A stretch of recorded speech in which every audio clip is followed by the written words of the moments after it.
Well, I have built a few reptile enclosures in my lifetime. None have been as big and exhausting as this one, and expensive. And before I let you see the video of how I got to this point, I just want to point out first that this started off as a tegu enclosure. This thing is in our living room. It's meant to look beautiful and be a showpiece. And I got to thinking, you know what, a tegu is going to rip this thing apart in no time. And we will just stock this thing full of tree frogs and small anole lizards, maybe some emerald tree skinks, really beautiful little lizards. Something that'll be fun to watch jump around, chase crickets. I got way into this build before I realized that that's where we were going to be headed. I guess I'm telling you this stuff to point out that there's going to be some things about this cage that I didn't really put into the video, like this hide box. That hide box was meant to be for the water monitor or a tegu. It was going to be a entrance point here, and it was going to go down to the basement. It's got a stairway, has a light. Anyway, all that has now become obsolete. The video is already long, and I'm just trying to shorten the video. And since this is not even going to be used, I just didn't even mention it. So I guess that's what I'm trying to say. So we're probably a good couple months away from getting this thing complete. But I'm happy with the way it's turning out. Let me show you how I got to this point. Well, hello there, boys. Hang on, summer's coming. All right. Y'all see this? You know what this is? This is $626 worth of lumber. And this is for our new tegu enclosure. And this wall here will be where our new enclosure is going to go. I have a whole vision for this thing. And at some point today, I will get started. All right, cage build, day one. I got the base.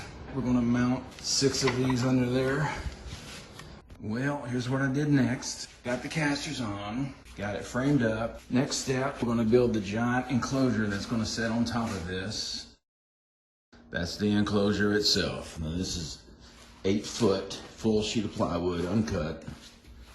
And the width is 38 inches. And we have a pond. My pond came in.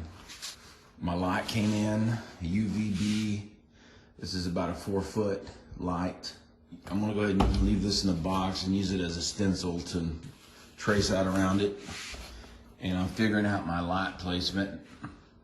Once I get my light placement cut in, there's gonna be a basking area over here. And I've got screen I'm gonna cover it with. And then in the center, I'm gonna put in like a red night light. So at night, a red light will kick on. When the lights kick off, you can still see inside a little bit. And then somehow, I've got to get this fucking thing on top of that fucking thing. And this has wheels, so it's going to be real fun. Okay, after starting this project last week, this is what I got done this weekend.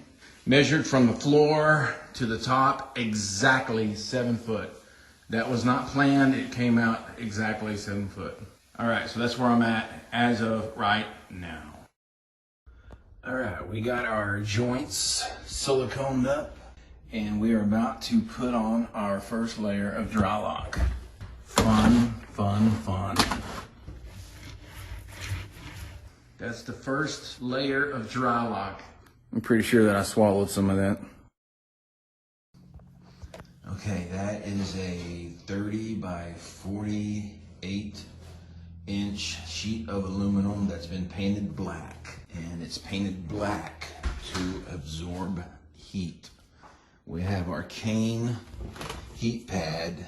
Now I was going to mount this underneath the floor of this thing to radiate heat, but it's insulated on the back, so heat needs to come from the top. So what I'm going to do, I'm trying to be quiet. I'm going to run a couple of 2x4s across here, bam bam. I'm just going to lay it up in there where it sits, where this is aimed up. And I'm going to mount the black aluminum maybe an inch or two above it. And this will radiate the heat to the aluminum, which should keep this floor warm. I'll have a thermostat on it so it doesn't overheat. It's all one big giant experiment that I don't want to burn the house down. All right, here's where we are as of right now. got our cane heat bat mounted with the piece of sheet metal above it. It's actually working quite nicely. It's making the bottom warm. There's our pipe for our electrical. This will be our waterfall. And so today I'm going to start putting in wooden shelves with supports. Well, let me tell you where I'm at now. I'm getting ready to make the cliff walls, the overhangs. This is the waterfall section. I'm putting in the bracing, and this is going to be all covered in mesh, wire mesh, and then I will throw the concrete on. Now this is something I tried. I think I can make it work, but it's just going to be too expensive, so I'm going to work around that. Got my planters in. We're going to have plants in here. See how long they last. And we're going to have to frame up around the pond, and that will be boulder, rock. Anyway, it's a hot mess right now. I have it in my head. Everybody just be calm, and I'll get there eventually. So today I'm playing around with my waterfall. I envision the water coming out and coming over these. That's flagstone, that's real flagstone. I want to make sure, I am going to seal the concrete that's going to go in here, but I just want to make sure that no water gets down into this. And this is dry lock, but I still don't want water down there.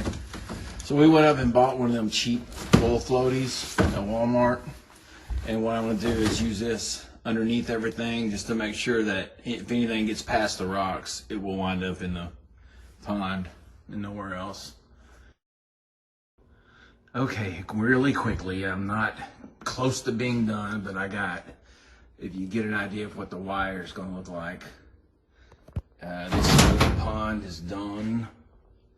Check that out. Got my brace in. I got a pipe run here. Then I'm going to run wire through. There's a ledge here that'll be hidden with the cords. I'm going to put concrete down this side so any animals get down in there and want to get out, they can get out. The waterfall pipe hose. It looks rough right now, but I really wanted to show you this. Okay, so this took way longer than what I wanted, but there's my mister system.